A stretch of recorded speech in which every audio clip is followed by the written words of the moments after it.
Halo Sobat GBIB, ketemu lagi dengan saya Argo untuk apalagi kalau bukan talking point untuk kesempatan kali ini.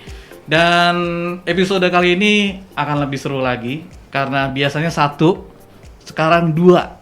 Ini mungkin karena masalah ekonomi yang akan dibicarakan ya. Beli satu dapat dua. Ini kan biasa ketemu di mana-mana juga ya. Dan Sobat GBIB, ini kita akan mau lebih gali lagi lebih dalam tentang perekonomian gereja dan juga dukungan pencatatan dari Litbangnya sebenarnya kayak gimana dan sebagainya. Nanti kita korek bareng-bareng, Sahabat RPK nggak bareng-bareng sih, saya sendiri, tapi kita dengerin sama-sama. Oleh sebab itu sudah hadir bersama kita di sini ada Ketua 4 Majelis Sinode GPIB bersama juga Ketua 5 Majelis Sinode GPIB. Siapa itu? Yang pertama saya perkenalkan dulu nih Sahabat RPK. Ada Penatua Shirley Van Houten Sumangkut. Halo Ibu. Halo juga, selamat malam. Malam. Ini Majelis Sinode paling cantik di sini. Aduh, coba tersanjung deh saya. Makanya jalannya lihat-lihat, jangan sampai tersanjung gitu. Oke. Nah, yang kedua ada Ketua 5 Majelis Sinode GPIB. Ada Penatua Robi Wekes. Halo. Selamat datang Pak Ketua. Iya. Kiranya kita boleh dalam semangat. Tetap semangat ya. Iya. Dan ini bukan karena lighting ya, memang ada mengkilat di wajahnya karena memang kena minyak juga saya. Masih wah gitulah. Sekarang kita mau ngomongin masalah PEG. Pertama mungkin Ibu Shirley ya, Iya. Ibu Shirley. Ibu kalau untuk pertama kali ini sebelum kita ngomongin PEG-nya, kita mau tahu deh. Ketua 4 itu kerjanya apa sih? Oke. Kerjanya apa ya Ketua 4 itu ya? Majelis Sinode. Iya.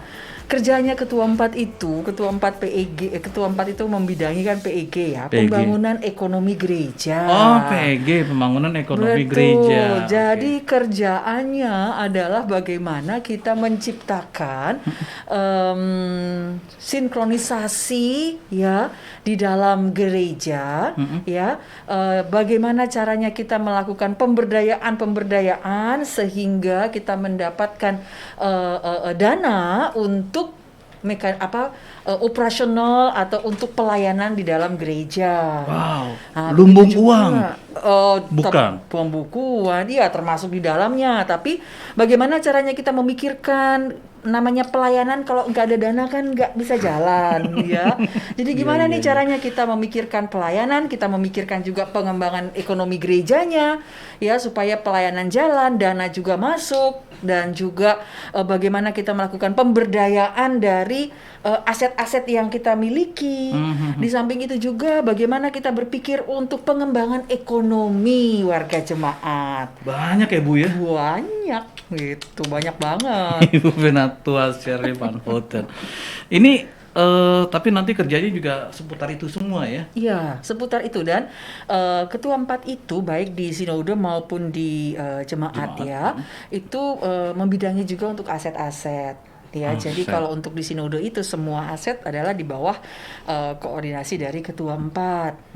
Begitu. Jadi kalau di jemaat kan aset kan diberikan kepada sinode ya, disimpan di sinode. Tetapi di sinode juga ya, di samping kita melakukan penyimpanan, kita juga melihat aset-aset yang mungkin kalau ada aset-aset yang bermasalah dan lain sebagainya. Nah, itu di bawah koordinasi dari Ketua 4. Jadi aset bermasalah tuh maksudnya kayak sertifikat gitu aset ya? yang bermasalah biasanya Atau ini loh. Jadi contohnya misalkan aset kita itu diduduki oleh orang lain.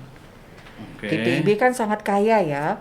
Jadi ada beberapa memang lokasi kita, aset kita itu aset yang sangat bagus, aset yang sangat prime, tapi diduduki oleh orang lain. Diduduki oleh gereja lain. Nah, gimana caranya nih? Kita harus memikirkan untuk kita bisa kembali mengambil aset-aset tersebut. Jadi itu pun salah satu bidang tugas daripada K4. Tentunya kita nggak bekerja sendiri, kita juga bekerja dengan Yahum, Yayasan Hukum. Karena kalau misalkan aset itu sudah bermasalah, kita pasti akan menyerahkan kepada yayasan hukum untuk diteruskan. Oh iya. Tapi kita sih sebenarnya tidak mau ya sampai ada aset yang bermasalah. Mhm. Nah, banyak aset-aset kita juga yang belum bersertifikat, yang masih atas nama pribadi. Nah, itu kan sangat riskan. Bagaimana caranya agar aset itu bisa dibalik nama ke nama GPIB? Nah, itu pun juga menjadi tanggung jawab daripada K4 untuk melihat, untuk juga melakukan penelusuran. Nah, banyak juga aset-aset yang masih di jemaat yang masih belum terdata misalkan. Ya, jadi misalkan satu jemaat dia punya sertifikat tapi sertifikatnya belum dikirimkan ke majelis sinode. Itu kan sangat riskan ya kalau misalkan risiko sekali kalau sertifikat itu misalkan disimpan di jemaat. Nah, itu kan sesuai dengan tata gereja kita ya, bahwa untuk aset memang penyimpanan aset itu harus disimpan ke majelis sinode. Itu juga menjadi tanggung jawab daripada K4. Lemarinya paling gede tuh ya. Iya, begitulah. Tapi kita kan tidak simpan di itu ya, aset kita simpan di tempat yang sangat aman. Iyalah pasti. Gitu. Itu Banyak, jadi selain aset ada juga bagaimana nih caranya kalau misalkan kita memberikan peningkatan untuk warga jemaat sekarang ini kan dengan adanya pandemi, apalagi sudah mau 2 tahun, ya kan? Perekonomian jemaat itu turun, itu juga berdampak kepada gereja, berdampak kepada persembahan ke gereja, berdampak kepada persepuluhan yang diterima di majelis sinode. Gimana caranya kita mengembangkan ekonomi warga jemaat agar ekonomi warga jemaat ini bisa meningkat di tengah-tengah kondisi yang tidak baik saat ini. Pandemi gitu. itu ya. Iya, udah 2 tahun nih. Wah, bukan main. Ya, tapi Ibu Penatua Sherly tahan dulu ya. Terlalu banyak kerjanya nih sahabat GPIB. Dan sekarang kita ke Penatua Robi. Yes. Pak Robi jelasin dulu dong sama kita kerjaannya K5 nih apa? Nih tadi kalau Bu Sherly pendek banget PEG. Ini kalau K5 apa? Oke, Bung Argo, jadi dalam tatanan ini saya jelasin sedikit ya. Nah, banyak juga nggak apa-apa sih. Kenapa di GPIB itu ada dalam struktur organisasi gereja ada fungsi-fungsi yang sebenarnya memang itu juga dibilang hanya sifatnya, kalau dibilang K1, K2, K3 itu urutan sebenarnya. Tapi secara tatanan yang ada itu adalah ketua yang membidangi. Tadi kan Bu Penatua Sherly menyampaikan bahwa beliau adalah ketua bidang pembangunan ekonomi gereja. Tadi sudah jelaskan. Nah, kalau di saya adalah ketua bidang informasi, organisasi, komunikasi, Litbang. Jadi Inforkom Litbang. Nah, secara fungsi di kami adalah sebagai bidang penunjang. Penunjang? Iya. Bukan berarti nggak penting itu? Bukan. Karena kenapa? Di dalam tatanan di struktur organisasi di GPIB itu menjadi bidang utama adalah yang pasti kan teologi. Oh iya. Ya, ada juga Pelkes, pelayanan kesaksian. Ada juga dengan Germasa, gereja masyarakat dan agama-agama. Nah, ada juga dalam kaitan memang itu menjadi satu bagian antara utama dan penunjang adalah satu lagi adalah PPSDI. Tapi komponen itu berada menjadi penghubung antara yang 3 utama dengan penunjang. Kami yang ada di penunjang. Betul. Jadi PEG juga penunjang. Karena memang dia dari yang tadi dijelaskan oleh Bu Sherly, kaitannya adalah bagaimana struktur pembangunan ekonomi gereja itu tidak hanya bicaranya lintasannya uang, tapi adalah upaya untuk melakukan satu pengadaan tadi. Nah, di Inforkom bicara penunjang adalah bagaimana seluruh kegiatan yang ada di utama itu dari sudut pandang informasi, organisasi, komunikasi, dan juga litbang itu semuanya bergerak mensupport. Jadi kalau misalnya contoh bicara teologi itu kan kalau dia hanya tatanannya sifatnya ritual tapi tidak ada apa saja yang disampaikan dalam penyampaian ritual, perlu ada orang informasi kan. Ditambah lagi situasi saat ini di masa budaya digital. Nah, itu mau tidak mau semua komponen yang ada di utama tadi itu akan digerakkan oleh penunjang. Jadi nggak mungkin dia berdiri sendiri. Kalau dibilang gereja, ya kita pasti di situ ada satu rangkaian yang namanya persembahan. Persembahan itu kan mesti ada jelas. Jadi tidak di GPIB itu makna penyampaian persembahan itu harus memang dipertanggungjawabkan. Yang menunjang dalam rangka untuk proses pertanggungjawaban itu ada di PIG. Sayanya bicara persembahan adalah menunjang bagaimana di saat dia situasi pandemi, contoh kan kita dimudahkan dengan menginformasikan bagaimana jemaat yang tidak hadir dalam secara tatap muka di gereja. Nah, itu diinformasikan.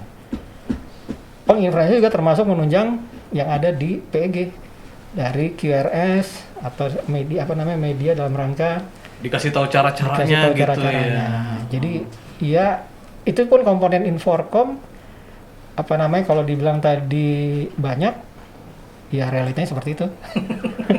Ujungnya perlu diteliti dan dikembangkan. Oke. Dari yang PEG 3 huruf ini Inforkom Litbang panjang juga ya. Jadi tapi yang paling seru ini dua-duanya adalah penunjang. Penunjang. Tapi ternyata penunjang itu penting juga ya. Penting sekali, apalagi betul. Benar. Apalagi kalau yang namanya litbang, penelitian dan pengembangan. Itu kan kalau di perusahaan namanya research and development, itu dia yang menjadi kunci loh terhadap keberhasilan suatu perusahaan. Iya kan, bagaimana research and development berkembang, suatu perusahaan itu pasti akan bagus kalau research R&D-nya berfungsi dengan baik. Di gereja juga kayak begitu gitu loh. Jadi memang litbang itu luar biasa perannya. Di mana nanti di litbang juga mungkin ya Pak Robi, kita harus melakukan pendataan. Mungkin di gereja sudah ada ya, di gereja-gereja pendataan. Berapa banyak nih dalam satu jemaat, notaris kah, dokter kah, orang hukum misalkan. Nah, itu kan dari litbang semua. Berarti litbang itu paling enggak Inforkom itu lebih harus jadi tolak ukur dulu ya untuk melakukan segala sesuatu gitu. Jadi maksudnya kan tadi yang dibilang Bu Shirley kan bagaimana cara mendapatkan satu, katakanlah gereja itu kalau bicara dari sudut pandang misalnya banking, bank yang sehat itu gimana kan? Di gereja pun harus bisa dengan tatanan seperti itu. Nah, inilah tadi berkolaborasi litbangnya melakukan satu analisa secara strategik atau mungkin juga dalam arti apa yang harus dilakukan oleh PEG untuk dapat menyatakan ini hasil dari penelitian litbang gereja ini sehat kan, harus berani. Jadi jangan lagi bicaranya apalagi dalam situasi masa pandemi seperti ini. Itu kan bicara pasti ada pemberdayaan ekonomi gereja yang harus jelas. Hasil litbang juga nggak boleh nggak enak hati ya. Hasilnya buruk tuh bagus kok gitu, nggak bisa gitu. Nggak bisa, mesti apa adanya. Gitu. Ibu Penatua Shirley ini, kalau misalnya sebuah gereja, idealnya sebuah gereja sehat itu sebenarnya kalau dilihat dari kacamata ekonomi itu seperti apa gambarannya? Sebuah gereja yang sehat itu adalah gereja yang bisa membiayai dirinya sendiri. Nah, dalam arti kata adalah ketika dia melakukan program kerja, antara penerimaan dan pengeluaran itu berimbang. Tidak lebih besar pasak daripada tiang. Saya percaya di gereja-gereja juga pasti akan memikirkan hal itu. Apalagi sekarang ini kita sudah masuk ke triwulan yang keempat nih. Bulan Maret ini. Nanti kita sudah masuk dalam pembahasan program kerja dan anggaran. Nah, anggaran kita di GPIB itu kan dari April to Maret. Jadi bukan dari Januari to Desember. Tapi anggaran kita dari April to Maret. Nah, sekarang di gereja-gereja pasti sudah memikirkan ada tim khusus yang dibentuk untuk membuat program kerja dan anggaran untuk tahun kerja berikutnya. Nah, dilihat dari kondisi yang seperti sekarang ini dengan adanya pandemi dan lain sebagainya, otomatis banyak gereja yang pendapatannya menurun. Nah, bagaimana caranya untuk tetap kita itu bisa melakukan pelayanan dengan baik, ya kan? Dan juga pendapatan kita nggak turun-turun banget gitu kan ya. Nah, itu disiasati nih. Nah, diantaranya itu dengan data dari Litbang. Oh, kalau gitu coba deh. Sekarang kita pakai ibadahnya itu daring. Ya kan, ibadah daring. Lalu pembayaran persembahan kolekte dengan QR code. Nah, itu kan semua hasil-hasil dari penelitian terlebih dahulu tuh. Sebelum pandemi mana kepikir kayak begitu, ya kan? Jadi gereja yang sehat adalah gereja yang bisa membiayai dirinya sendiri, pelayanan berjalan dengan baik, ya, dan semua bisa terlaksana dengan baik sesuai dengan program kerja yang ada. Gitu loh. Jadi itu yang dikatakan dengan gereja yang sehat, berimbang antara penerimaan dan pengeluaran. Bukan berarti bahwa duit ada nih di gereja, tapi dikekepin, pelayanan nggak jalan. Salah juga. Gereja ada adalah untuk melayani, gitu kan? Nah, dalam arti kata pelayanan perlu biaya. Nah, jadi nggak bisa tuh namanya kalau misalkan pelayanan itu kita hold, padahal uang itu ada, ya, kita nggak jalanin. Nah, itu juga nggak bisa. Karena apa? Visi daripada gereja adalah kita melayani jemaat kita untuk mendatangkan damai sejahtera. Bukan. Gitu. Nah, kalau misalnya konsep PEG yang ada di Ibu Penatua Seri sekarang ini dalam hal untuk membangun ekonomi jemaat, ini mau diarahkan kemana nih jemaat-jemaat di GPIB?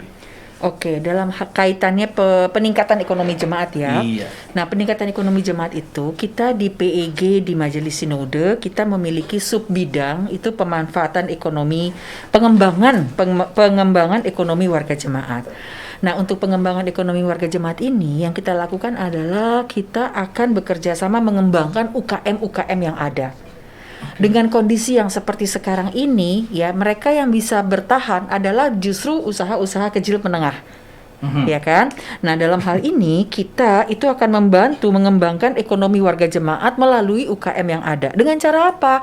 Kita bekerja sama dengan Yayasan Diakonia, karena Yayasan Diakonia nih mereka sudah ada lapak klub. Dan juga kita nanti mungkin akan kerjasama dengan seperti Gerobaku dan lain sebagainya. Itu untuk apa?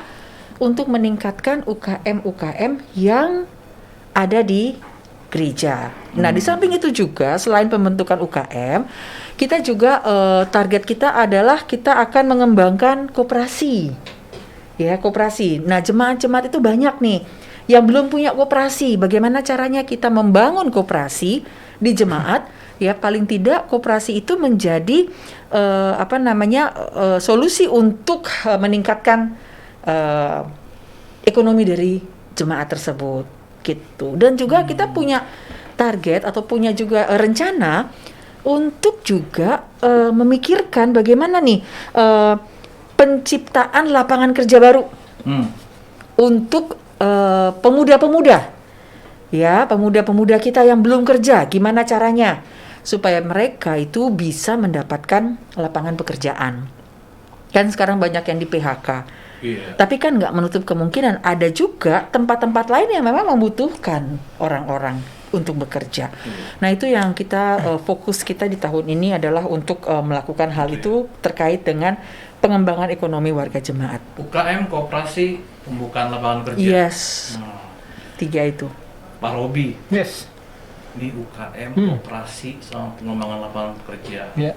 Kalau dikaitkan sama kerja Inforkom di teknologi komunikasi yang lagi maju-majunya ini, itu apa yang dilakukan untuk Departemen Inforkom Litbang? Iya, jadi maksudnya gini, yang ada dalam pola pola sikap, secara peranan serta kedepannya. Karena bicara tentang Inforkom Litbang itu kan tidak stagnan ya. Kondisinya tadi yang disampaikan oleh Bu Shirley bahwa di tengah-tengah era digital saat ini segala hal itu sebenarnya kita bisa lakukan. GPIB itu kan tidak hanya di kota-kota besar, ya. Kita sampai yang namanya bilang pos pelkes. Harus ngomongnya harus jelas, bukan pelkes. Polkes ya? Polkes ya. Tuh, Kalau sahabat GPIB, Polkes. Polkes ya, jadi pelayanan kesaksian. Polkes itu pelayanan kesehatan itu. Iya. Kalau PLK kan pelayanan kesaksian. Iya, iya. Jadi Lucu juga nih apa Pak namanya? Roni. Kita lihat dalam satu apa namanya kalau dibilang era digital itu di gereja itu bagaimana? Hmm. Nah, gereja itu kan menjadi alat dalam rangka keluar eklesia. Jadi polanya kita jangan sampai bilangnya hanya untuk tadi kan Bu Shirley bilang bagaimana pembiayaan di gereja itu berimbang dan bisa membiayai program. Itu harus sebenarnya sampai kepada semua jemaat-jemaat lah. Karena kalau bicara GPIB itu bicara GPIB jemaat ABC. Nah itu tidak hanya di kota besar tapi sampai di pos-pos Pelkes. Yes. Semua bergerak sama-sama. Jadi jangan sampai tadi kalau sudah dibilang ada program UMKM, ya kan? Koperasi itu benar-benar menjemaat. Program yang setiap tahun disahkan dalam PST itu sampai kepada jemaat dan sampai semua mereka bergerak. Jadi apalagi di era digitalisasi ini kan satu tatanan yang diangkat adalah mengoptimalkan sinergitas. Ya, itu yang kita intergenerasi. Betul. Jadi kita bersyukur GPIB melihat satu perkembangan seperti ini di tengah dunia yang sudah minded dan mau tidak mau siapa lagi yang bisa menggerakkan kalau bukan kita sendiri. Itu mungkin yang menjadi satu apa namanya tatanan tadi yang disampaikan Bu Shirley ya. Nah, itu udah ada jalannya tuh jadi itu. Emang ada nggak sih konsep yang bisa merata gitu? Tadi udah banyak prokes gitu. Itu bisa serempak buruk gitu bisa untuk konsep tadi masalah pengembangan jemaat itu melalui kegiatan PEG tadi. Kalau dibilang sekaligus serentak ya enggak ya. Karena itu kan kembali ke jemaat masing-masing. Kita memberikan arahan, kita memberikan masukan, ini loh program kerja kita di Majelis Sinode. Dari program kerja di Majelis Sinode itu akan diturunkan ke MUPEL, Musyawarah Pelayanan. Dari MUPEL itu akan diturunkan ke jemaat. Nah, mungkin tidak semua program kita bisa diimplementasikan di jemaat. Tapi kalau menurut saya untuk pengembangan ekonomi jemaat ya, pengembangan UKM, pembuatan koperasi dan juga pencarian lahan kerja itu seharusnya bisa diimplementasikan di jemaat. Tapi dalam hal ini kita tidak melepaskan jemaat gitu loh. Jadi kita pandu jemaat itu gitu loh. Kita akan pandu jemaat itu sampai dia bisa gitu loh untuk meningkatkan ekonomi warga jemaatnya. Begitu. Nah, ini ada yang seru lagi nih. Ada nggak kemungkinan ya misalnya jemaat di Pelkes itu isinya petani semua atau tukang kebun semua, hasilnya itu dijual ke jemaat yang ada di perkotaan, tapi lewat dagangan online yang dibikin sama Inforkom misalnya gitu. Iya. Kalau seperti itu memang kita sudah berjalan ya, Bung Argo ya. Jadi udah berjalan. tadi kan ada satu bidang membidangi Pelkes tadi. Okay. Jadi Pelkes itu punya satu program bagaimana pemerataan tadi yang disampaikan Bu Shirley itu salah satu ada koperasi. Mereka itu kan punya hasil-hasil bumi yang istilahnya bisa itu masuk melalui koperasi tadi. Iya. Jadi tadi kan membiayai program kan, jadi dia bisa dengan koperasinya itu untuk biaya dalam kegiatan pelayanannya. Kemudian yang kedua adalah berkaitan juga dengan Inforkom tadi, kita kan punya satu media misalnya, melakukan namanya promosi, melakukan satu informasi. Misalnya di pos Pelkes itu sudah bergerak penjualan tadi ya, atau tanpa kita sadari wilayah pelayanan kesaksian kita itu merupakan daerah wisata misalnya yang bisa dikembangkan. Jadi jangan hanya melihat itu tadi petani, tapi juga kita harus lihat juga bagaimana sumber ekonominya itu tidak hanya dari bentuk pertanian, mungkin saja kita bisa olah juga dari bentuk usaha daerah wisata misalnya, atau juga dengan pengrajin Hasil laut. hasil misalnya. laut. Makanya kan tadi yang tadi dikaitkan kami antara PG dan Inforkom itu punya satu kolaborasi dalam rangka pendataan. Tadi kan Bu Sirly sampaikan perlu data yang benar-benar fix. Jadi dibilang tadi tidak bisa langsung semua itu langsung di sama rata semua langsung dijalankan. Gitu. Nggak bisa. Karena beda. Ya, ada Iya. data yang dimasuk ke Betul. PG, dia akan fototype tuh mana yang Betul. bisa dibilang ini daerah-daerah Iya. yang bisa dikembangkan atau yang bisa langsung dilakukan sesuai program. Iya. Setiap jemaat kan punya keunikan sendiri-sendiri ya. Dengan level penerimaan juga yang berbeda-beda. Iya. Jadi nggak sama gitu loh. Kalau mungkin kalau di daerah Jawa gitu ya lebih mudah bagi kita. Tapi semakin ke timur itu ketika kita melakukan sosialisasi itu mungkin agak susah gitu kan. Nah itu jadi tidak bisa langsung serta-merta kita langsung implementasikan gitu.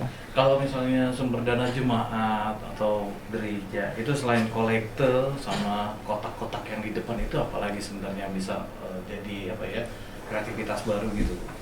Yaitu kalau misalkan pengembangan ekonomi warga jemaat ini berjalan, ya kan, melalui koperasi itu juga bisa meningkatkan keuangan di gereja. Di samping itu juga melalui itu penjualan-penjualan online misalkan. Ada misalkan gini, jemaat itu yang dia punya bisnis online jual makanan, lalu di gereja dibantu untuk pemasarannya. Nah itu juga bisa gitu loh untuk meningkatkan ekonomi dari jemaat tersebut. Iya. Kayak Berarti gitu sih. Pak Robi bisa bikin unicorn lagi tuh. Oh, bisa. Startup. Aduh, startup. Iya, Asal jangan betul. metaverse saya. Aduh. Enggak, Pak Ketua. Perlu dikaji. Nanti jeruknya avatar. Ini. Menikah dengan avatar. Nah kalau misalnya kita ngomongin aset gereja, aset gereja kan ada di mana-mana nih. Iya betul. Itu bisa diberdayakan nggak sih sebenarnya? Kan bukan cuma waktu itu kan sempat dibilang jual gitu kan. Aduh, itu janganlah. Itu apa ya? Pemikiran yang sangat salah gitu loh ya. Jadi nggak pernah kita tuh terbersit untuk kita tuh melepas aset. Menambah iya, tapi melepas tidak gitu loh. Cuma mungkin tidak dipungkiri ada traumatis masa lalu. Iya. Dan itu masih terbawa gitu loh sampai dengan sekarang ya. Jadi sangat-sangat sensitif sekali kalau kita berbicara mengenai aset. Apalagi kalau kita bilang pemberdayaan aset. Yang kita maksudkan dengan pemberdayaan aset itu adalah bagaimana kita berpikir aset yang tidur nih, artinya aset yang selama ini tidur yang tidak menghasilkan. Bagaimana caranya kita melakukan sesuatu tindakan untuk supaya aset itu bisa menghasilkan, dioptimalkan, menghasilkan bagi kita. Bukan berarti kita mau jual, sama sekali enggak ada kepikiran itu gitu loh. Cuma memang yang yang ada di luar gitu kan ya, Yang berkembang kayak gitu yang ya. berkembang seperti itu gitu. Itu pemikiran yang sangat salah gitu loh. Dan nggak mudah kok kalau kita melepas suatu aset, itu ada prosedurnya dan itu panjang, harus diputuskan juga di persidangan sinode. Gitu. Salah tuh sahabat GBB, salah begitu. Kalau bisa ditambahkan ya. Boleh dong. Jadi Makan aja boleh tambah. memahami aset itu kita harus jelas. Jadi maksudnya setiap aset-aset GPB itu yang pasti kan mereka sudah punya izin, sudah punya hal yang disepakati menurut tata gereja. Jadi setiap jemaat pada saat dia mempunyai aset kan lembaganya kan ada. Jadi harus dengan dasarnya apa gitu, payungnya. Maka aset itu harus diatasnamakan ke Gereja Pusat Indonesia Barat. Selanjutnya itu proses berikutnya adalah harus disimpan, ya, disimpan tentunya di GPIB. Berkasnya itu. Berkasnya. Iya. Kata disimpan ini juga ada satu hal yang perlu dipahami. Pada saat itu menjadi satu aset GPIB, bagaimana nanti akan ada pengelolaannya. Pengelolaannya kan yang tadi dijelaskan Bu Sirly, ya itu tidak mudah juga untuk misalnya kalau orang bilang nanti diam-diam sama sinode dijual. itu udah Iya, pola pikirnya manusia. itu. Kan bicaranya adalah saat ini proses di sinode itu adalah kita menjalankan satu program dan mengelola. Jadi nggak ada di kata mengelola itu menjadi dibahasakan boleh dijual oleh si pengelola, enggak. Jangan Iya, salah, ini nggak supaya menjadi ada. informasi kepada jemaat melalui radio kita, TV kita ini, ya. Kita juga punya radio, ya, biar jelas. TV Iya, kita ini menjadi betul. satu alat informasi yang jelas dan memang secara aturan itu dinyatakan secara sah, ya. Tuh tugas Inforkom Ah, memperjelas. benar. Betul sekali.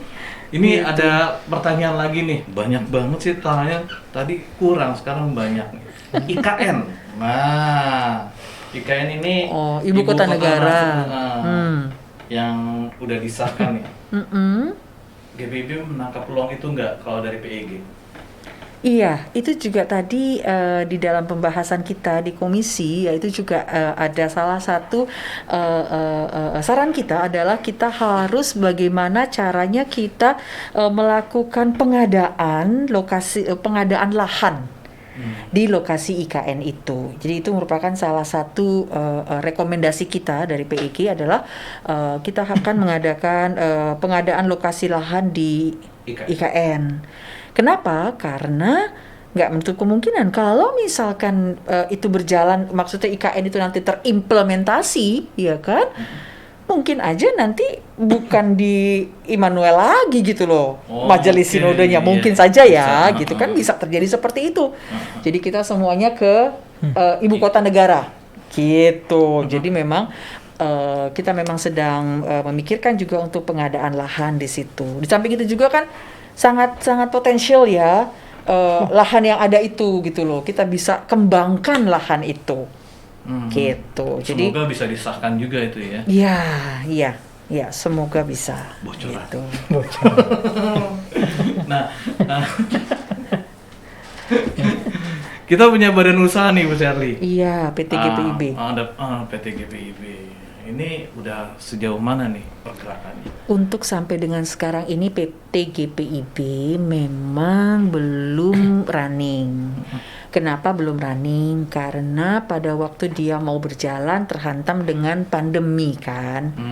Jadi pada waktu lalu PT GPIB memang mereka sudah survei ke beberapa aset kita yang bisa dimanfaatkan seperti Seka Salam di Bandung. Lalu di Surabaya itu di Gria Bina Lawang, mereka sudah ke sana juga gitu kan ya, dengan membawa investor ya. Oh ya, sorry Bu. Sahabat GPIB belum semua tahu PT GPIB itu singkatan apa? PT GPIB itu singkatannya adalah, sebentar ya, aku iya betul, namanya itu PT Galang Prima Inti Bakti, ya. GPIB itu Galang Prima Inti Bakti, gitu. Jadi itu singkatannya dari PT GPIB itu. Nah memang saat ini dia belum berjalan. Kenapa? Karena pada waktu itu yang seperti saya katakan, ketika sudah membawa investor, tiba-tiba terjadi pandemi. Akhirnya investor yang ada tuh mundur gitu loh. Karena kan kita tahu juga bahwa sekarang ini dengan kondisi seperti sekarang kan juga orang kan banyak juga yang berpikir lah gitu ya untuk melakukan investasi dan lain sebagainya gitu.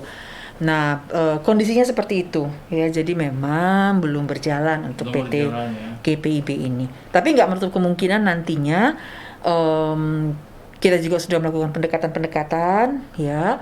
Nah, akan dimulai kembali lagi nih saat ini gitu kan, mencari kembali investor. Apalagi suasana udah mulai kayaknya menurun. Iya, betul, gitu. betul. Dan PT GPIB ini kan di bawah komando dari Ibu Miranda Gultom ya.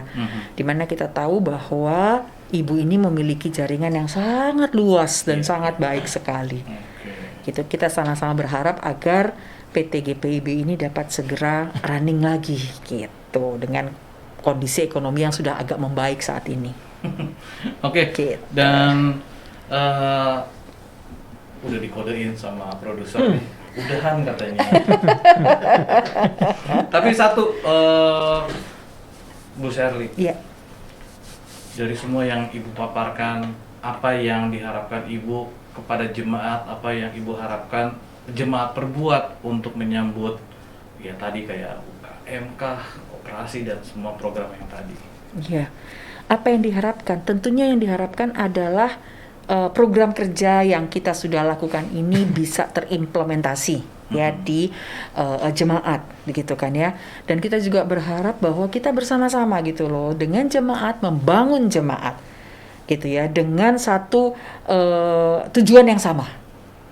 Ya, dengan satu tujuan yang sama, di mana memang kita ini di PEG ya, kita itu sebagai penopang ya kan, penopang. Bagaimana kita menopang nih supaya pelayanan ini bisa jalan. Iya. Gitu loh. Nah, tujuan itu harus sama.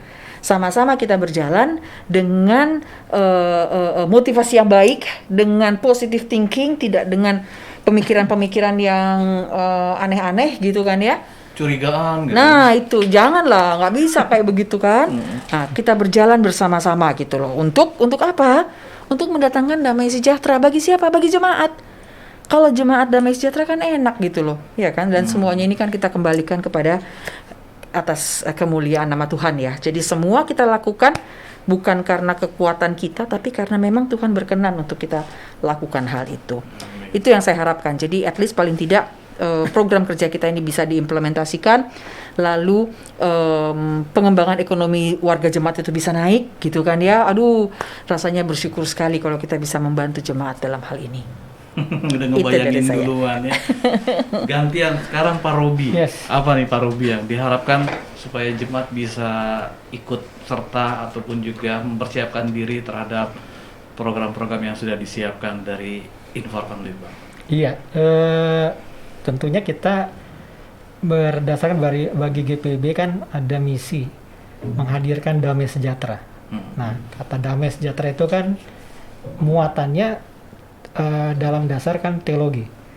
Nah, bagaimana itu bisa benar-benar di tengah program apapun menjemaatlah bahwa mereka menerima walaupun dalam suka atau tidak suka di tengah dunia budaya digital, mereka menghadirkan alat damai sejahtera melalui integrasi semua komunikasi media-media, dan ini harus benar-benar dijalankan oleh semua warga gereja yang memang punya satu misi yang sama tadi, untuk benar-benar di dalam kegiatan entah itu diinformasikan dalam sudut kelembagaan organisasi, dalam sudut pandang komunikasi, apalagi dalam rangka penelitian. Nah, itu kan kalau bicara secara kalau tadi bilang sinergitas intergenerasional. Okay. Ini udah mulai menggaung nih dalam arti di GPIB. Masalahnya kan sekarang bagaimana akan terarah tadi. Satu-satunya Inforkom Litbang inilah yang bisa melakukan satu proyeksi ke depan. Masih beban berarti. Iya. Ya, pada saat ini apa yang kita lakukan itulah merupakan salah satu bahagian penjelasan agar jemaat menghadirkan damai sejahtera di tengah kehidupan saat ini, pandemi atau menjadi endemi. Ya marilah kita berjalan-jalan dalam damai sejahtera hanya kepada Tuhan. Itu saja. Betul. Majelis muda banget ya. Ibu Pendeta Sherly, Pak Penatua Robi, terima kasih. Ya. Terima Sehat kasih selalu. sama-sama. Sehat selalu. Sehat selalu. Semoga semua Iya. yang kita sampaikan bisa terlaksana dengan Amin. pertolongan Tuhan. Iya. Dan sahabat GPIB, sampai di sini talking point kita kali ini. Masih banyak lagi nanti talking point lainnya, juga waktu yang lain, juga program yang lain nanti kita ketemu. Argo undur diri. Salam.